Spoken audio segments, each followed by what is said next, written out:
My name's Dave DeBow, founder of MoneyPartnerFormula.com, and this show is built for everyday real estate investors who are actively doing deals and looking to scale using other people's money. So if you're an active real estate investor and you want to get featured on this show to talk about your own real estate and capital raising experiences, then just go to daveinterviewsyou.com. Now let's get rolling with this episode, and remember to subscribe for daily interview content. Hey folks, welcome back. Today, zooming in from Lebanon. Not Lebanon, the one that's all in the news, but Lebanon, Missouri. We've got an accomplished real estate entrepreneur, Marcus Inman, who focuses on pre-foreclosures. And today, I'm excited to talk with Marcus because he's going to kind of not only explain what it's all about, but also help us understand the big benefits of this strategy, not just for you as a real estate investor, but also for the people that you might be able to help out of a bad situation, and also maybe dispel a few of the so-called truths that some of these so-called gurus are spouting off about left, right, and center. So Marcus, welcome to the show. Great to have you. Oh, hey, I really appreciate the invite. I'm glad to be here having this discussion. Yeah. So give us a snapshot of your real estate investing business at the end of 2024. What do you do? What does the portfolio currently look like? Or maybe not the portfolio, because I don't think you're holding on to a lot of these properties. So what does your business look like, Marcus? So it's a pretty straightforward business structure. I help invest into pre-foreclosure properties. I focus on my state because I understand the state laws. I understand the processes here. Other states are very similar. I just have decided not to venture out into those areas.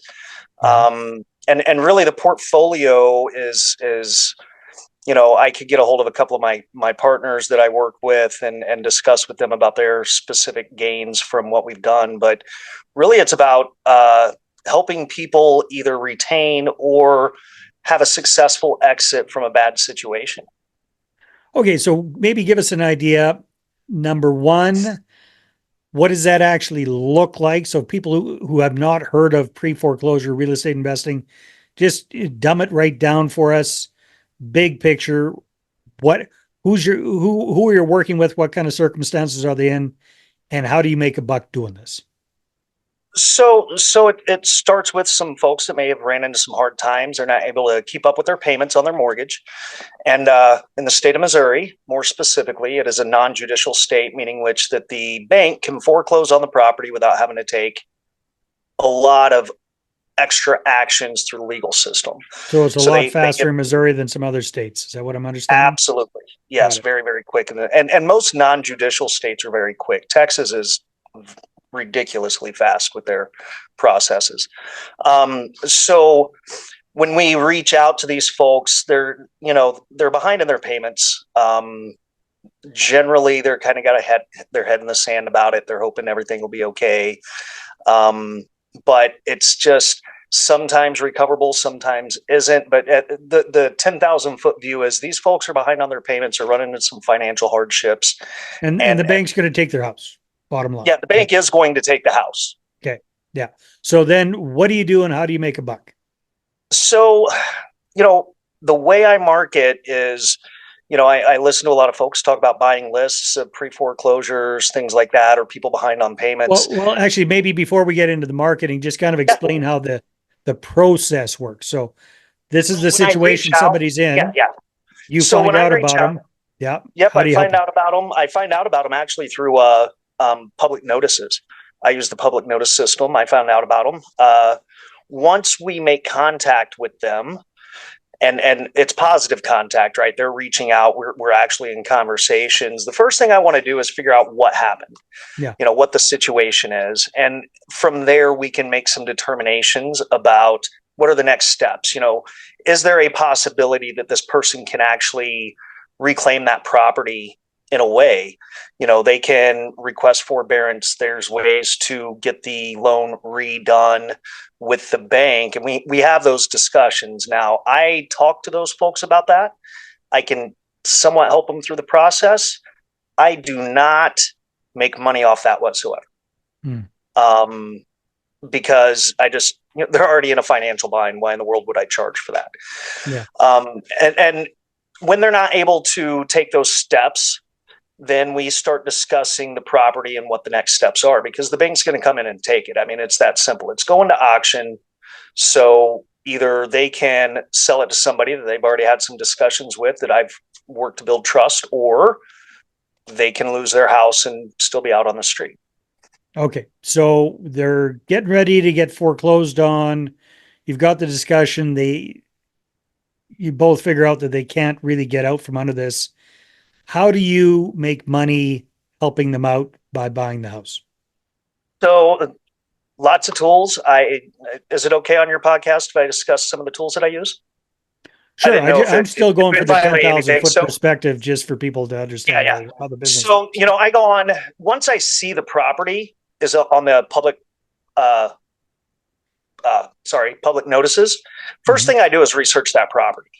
I'm going to see what the approximate value of that property is. Now, Missouri is a non-disclosure state, so it's kind of a guessing game, but fortunately I've been doing this long enough that I can get pretty darn close. Yeah. I see within that, I use a lot of prop streams. So that will tell me how much they may owe on their mortgage. It's not an exact number, but it starts giving me some tools to work with. So I know the approximate value of this property. Now, once we have that discussion, because I do focus in my state, I personally will go visit that property. Yep. Because I need to see the shape that it's in. I have found with foreclosure properties, generally they're not trashed out. These folks have been living there. They may be dated, but they're not beat up. They're not like a lot of the rental properties. Renters. Yeah, they're property owners. Yeah. Yeah, they generally take care of the property. And at that point, I can start developing kind of what my strategy is for making money. And really, the biggest key I've found is I never offer them an amount of money for their property. I offer them the amount of money that may help them in their situation to get out of the property. But it's to get out of the property. Yeah. So it's almost cash for keys in a certain absolutely cash for deed, actually, we should say. Yeah. In this case. Yeah. So, it could be a $200,000 property. When I look at it, I know it's going to take $50,000 to put it back into place. They owe 75, and I'll go, how about this? We'll take care of everything. I'll give you $10,000 cash. Yeah. And then off they go. Now, are you in that circumstance? Is their credit really dinged up by this time, or does this really help them save their credit because they don't go through a foreclosure? Generally, their credit's already kind of dinged up. Yeah. It's not as bad as it might not have a foreclosure on it. Right. They avoid that foreclosure, possible bankruptcy, things like that. It's pretty dinged up because most folks, they're going to pay that house payment first. Yeah. So they've probably already been missing some payments on credit cards, car payments, things like that. So unfortunately, usually their credit's pretty beat up. And I've been looking for a credit partner to work with these folks, like even after they move, going, hey, we can help put you with a credit repair specialist that can help you out through the process to get you back to where you need to be down the road. I really like it to be service-based, not just Marcus makes. Yeah. So, okay. So to recap, just to make sure we understand how it works, these folks are behind on their payments to the bank. The bank is going to eventually foreclose on them.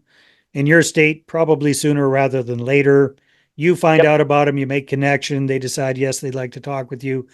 You help them out by being able to, A, give them some cash and get them moving on their merry way, or not so merry way.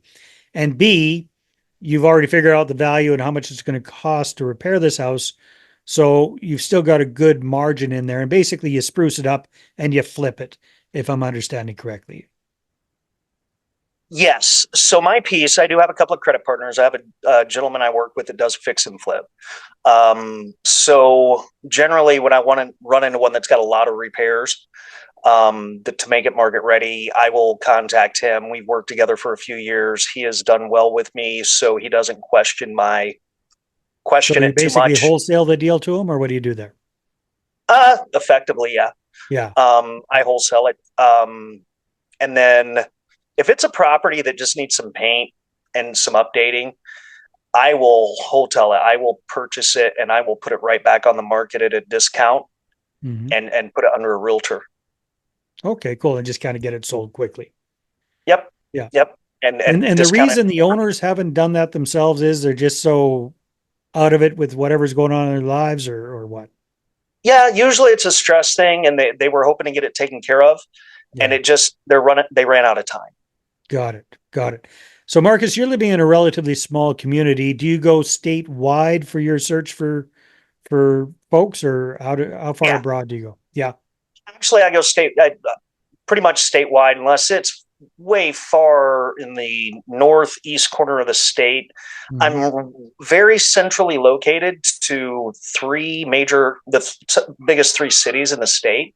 Okay. So St. Louis is a couple hours away from me. Kansas City's 2 to 3 hours away from me. Springfield, which is the third largest, is an hour away from me. Columbia, Jefferson City, which are the next bigger towns, are an hour to an hour and a Yeah, you're half very away. So centrally located I'm for sure. very well located for the market that I'm serving. So I apologize. I interrupted you earlier when you were telling us what you're doing for lead generation. Maybe we could take a look at the marketing side of things now, if that's okay with you. Yeah, yeah. Actually, my lead generation is so simple, it's silly. I send handwritten letters. Well, first of all, how do you find these people? How do you find the people to So send the letters to? every state that I've researched, and I've researched quite a few, has every foreclosure has to go through a public notice process. Okay. Every state has a public notice website somewhere within that state, and it will show all public notices. So in our state, you're going to have to forgive me because I have it tabbed. I don't have to That's type it okay. out.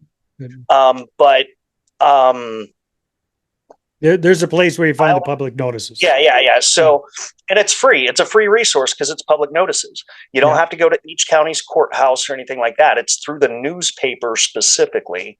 Nice. I go there, I pull up that list for that week. I sit down, I do that research, I run some preliminary numbers. I built an entire system around just punch in numbers and it'll spit out, is it a deal or isn't it a deal for me? And then at that point, I literally sit down and do handwritten letters and envelopes with a stamp and send it to the owner of record. I use batch skip tracing for skip tracing who the owners may be. I send it to the address on record, and I'm getting approximately a 30 to 40% callback rate. They That's call me. amazing. So, well, what volume are you doing, just to have an idea? So, maybe on a monthly basis, give or take, how many letters are you sending out?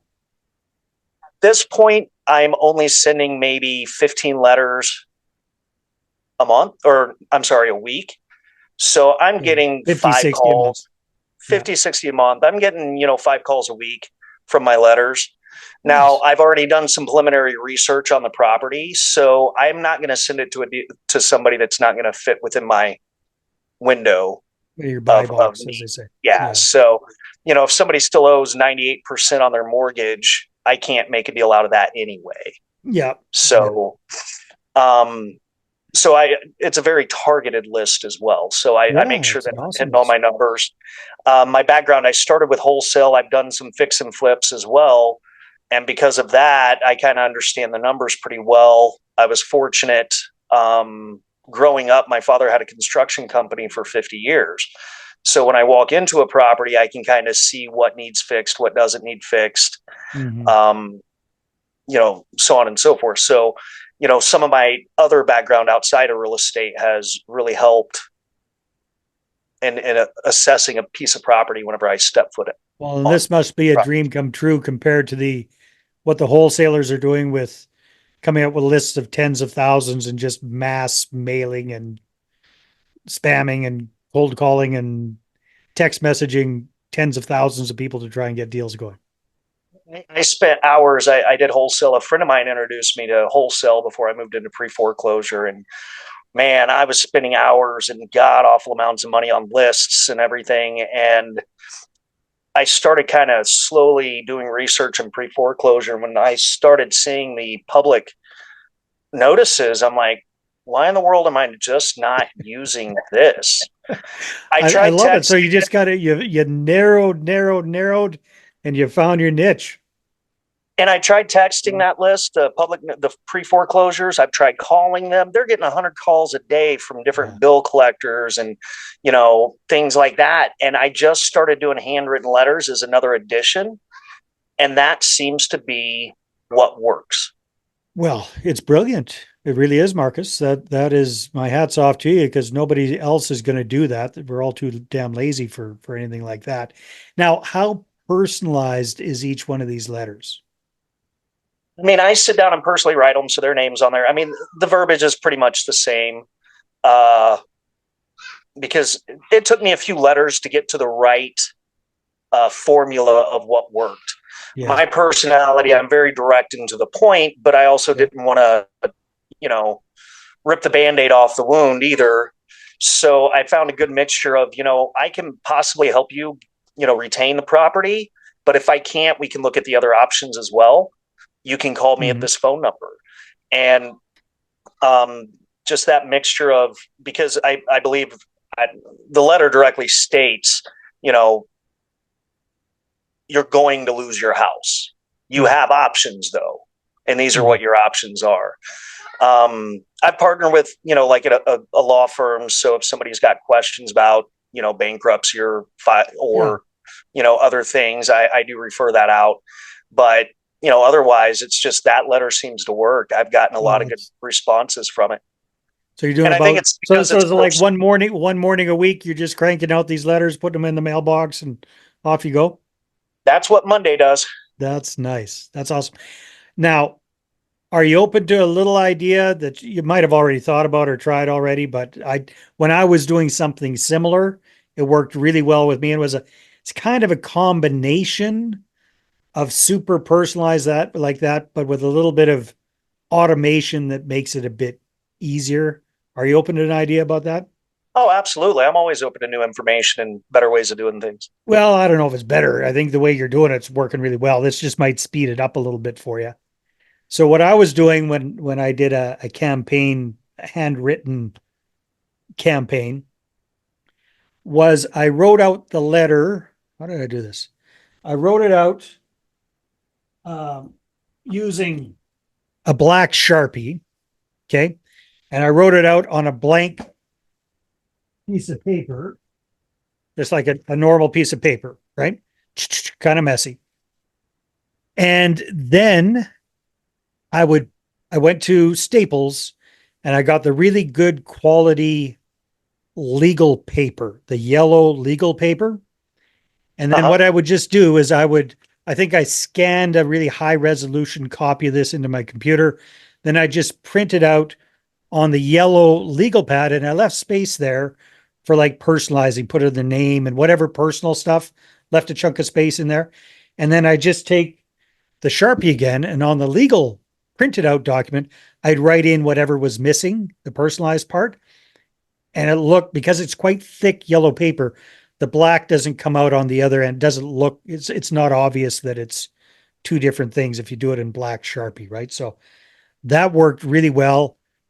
Might speed things up a little bit for you. Just an idea. Actually, I consider doing a copy type thing, but I've never thought about doing it with the Sharpie marker, which I could see where that would be better. Because I actually write in blue ink, Yeah. so people know it's original. But I can see where absolutely where you could copy and paste because the letter's the same. The only difference is the name. Yeah. I don't even put their address on the letter. No. No. So, but yeah, I just didn't even think about. I've thought about it, but then I'm like, well, how do I get the blue? How do I get this? How do I get Yeah. that? Never thought about doing it with a Sharpie marker because my fear would be with a smaller pen would be the handwriting would change a little bit and it'd be noticeable. But Yeah. again, No, the with a Sharpie, Sharpie. it's Yeah. that's that's a great idea. I'll probably I'll try implement it. that. Maybe try half and half and if you know do split testing as they say, right? And Yeah, if you yeah. notice that you're getting a drop in responses and just go back, it's working. Like I'm hesitant to mess with what works, but this you might be able to get away with something like this and save yourself a I little could bit see of that. time. Yeah, but that is brilliant, Marcus. And yeah, even if I I'm such a lazy son of a gun. I would probably try and find like a senior citizen who's got a little extra time, hire them to write out the letters for me kind of thing. All handwritten envelope, that's huge. Live stamp, that's huge. There's a reason why you're cutting through the clutter, and it is because of that handwritten message. 100%. Yeah. Yeah, and I've considered hiring someone to do the letters, but at this point, it's 10 to 15 letters a week. It's not that it's over. Sure. It's not taking me all day. I'm not writing hundreds. Yeah. Um, so for me, it's not so cumbersome. No, And I I get write it. them Yeah. while I'm researching the property. So once I see that it's a hit on my buy box, I just write the letter while I'm still Oh, in well, that there you go. file. It's Yeah. just kind of part of the process. Find the property, do the research. If it hits the numbers, write the letter, stamp it, move on to the Yeah. next property. And there's a lot to be said for that, Marcus. I might not even mess with that. I've got a good friend who was in the insurance business. He had a huge insurance, whatever, what do you call it? Not business, but Bridge. agency. Yeah. Thousands of clients. So his habit every day, every morning was I think he wrote out 5 or 10 handwritten thank you notes.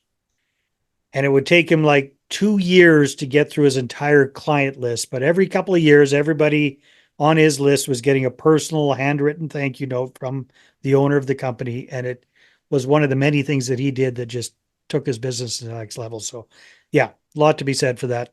Just keeping Oh, and I going. believe in automation, but I also believe that a personal touch does make a difference. Because Well, as dude, you said, yeah, I think that if it just showed up as and shoot, I've got a very old house. I paid cash for it, so I get a lot of wholesalers reaching out to me, yeah, and I get those letters. We buy ugly houses, things like that. And my house was built in 1890. It's been remodeled multiple times since then. Don't get me wrong, but it's I paid cash for the property, so it's my house. So I get those, yeah. envelopes that, Yeah, we you buy you ugly fit you houses. fit the buy box for a lot of people. Yep. House fits the buy Cash, box. cash now for your property, and I review them. I look at them, but it's so commercialized Generic. that it's numbing.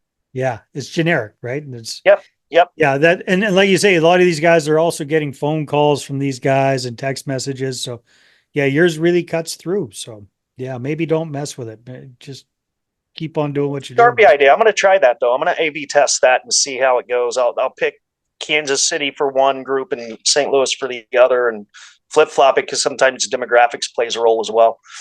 So you're getting 4 or 5 calls from your give or take 15 letters a week, which is awesome. Like nobody gets that kind of percentage response. So that is amazing. What would you say, like out of those 20 hot leads, give or take a month that you got, how many deals do you end up doing? I would say I'm probably getting approximately 10%, sometimes a little lower, depends on the month, and it depends on my capital partners. Yeah. One gentleman, we had a deal that I could have probably worked on, but he was extended. He was buying 4 houses at once, and he's like, I just can't, Yeah. the liquidity. I don't have the liquidity right now. And unfortunately, with the pre-foreclosure market, you have to be able to move quickly. And you have to go in and buy all cash. Like you have to Yes. pay off that mortgage ASAP. Yeah, and the head in the sand thing is a very real thing. I usually only have approximately 10 days to get this property purchased before it's hitting the auction block, Wow. sometimes less. Yeah, it's fast. So you're if all systems are go, you're averaging about 2 deals a month. Yeah. Yeah. That sounds like a really nice business, Marcus. It really does. Like compared to what the wholesaling guys are trying to do, with just the sheer volume they're trying to do, that sounds like a very nice, manageable kind of business. It's, I don't do a lot. I personally do not remodel them. Well, And Mondays you're kind of busy writing letters, but yeah. And that only takes, I get up at 5:30 in the morning every morning. yeah, I also have a software company. So, that is, or it's a startup right now. So that's a big focus. But with the real estate piece, I get up at 5:30 in the morning. I just, have my morning coffee, and that's just part of my routine. I get kids up, get them to school, and sit down and just grind. I'm nice. probably done with my real estate piece other than phone calls by 10 in the morning. Nice. Nice. That's wonderful. Awesome, Marcus. So any plans for the next 12 months or so? Any modifications to what you're doing or keep I think chugging I'm going to along? keep it, as I mentioned, I've got the software company. And talking to because I work with capital partners, these folks have the cash to buy a house today if the deal's really good. So, there are months where I don't do the one or two deals, and that's because they don't have the liquidity. You could say that I'm wholesaling, but in reality, their money's tied up for 3 to 6 months on a deal. Because some of these homeowners need time to get out of the property, things like Right. that. These are all That things makes that we sense. can do. But so, we can lock in those deals pretty easily, but well, I say easily, it's a numbers game. But, Yeah. next 12 months, I think I've got a heavy focus on the software because we're doing a $5 million investment round.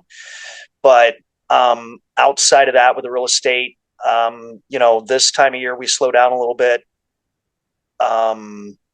Just because my capital partners, and I think 3 months we pick back up and go pretty hard, but it'll come down to their cash flow. Money's gotten expensive. Mm.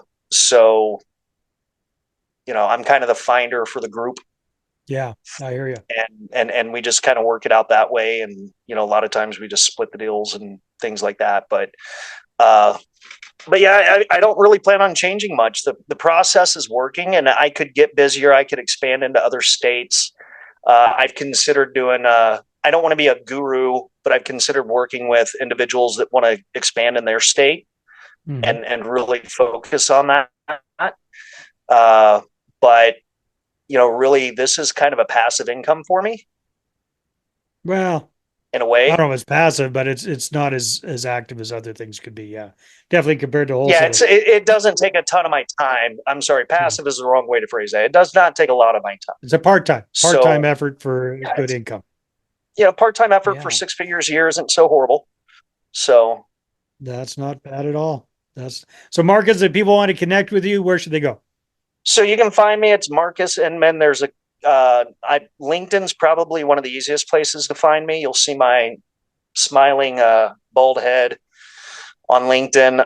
Same can be said for Facebook. You can find me there. You'll see a lot of information about business brokering. That is also something else that I do. So, I'm kind of all into the brokering good deals for folks. So, That's good. with a All startup right. coming soon. So, Awesome, Marcus. Well, hey, thanks for sharing what you're up to with pre-foreclosures. That was great. all right. Well, I appreciate it. All right, everybody, take care, and we're going to see you on the next round. Hey there, I really hope you enjoyed that episode. And as always, if you want to listen to more daily interview content, make sure you subscribe. And if you're an active real estate investor and you're doing deals and you'd like to get featured on this show, then just head over to daveinterviewyou.com. Now, at moneypartnerformula.com, we help real estate investors to create a process for predictably getting capital so they can do more deals without relying on hard money lenders or the banks. We do this by building them a private capital marketing system. Now, if you want help turning yourself into a big money capital attraction machine, then book a call with our team to see how we can help. Just visit moneypartnerformula.com to find out more. All right, take care, and we'll see you on the next interview.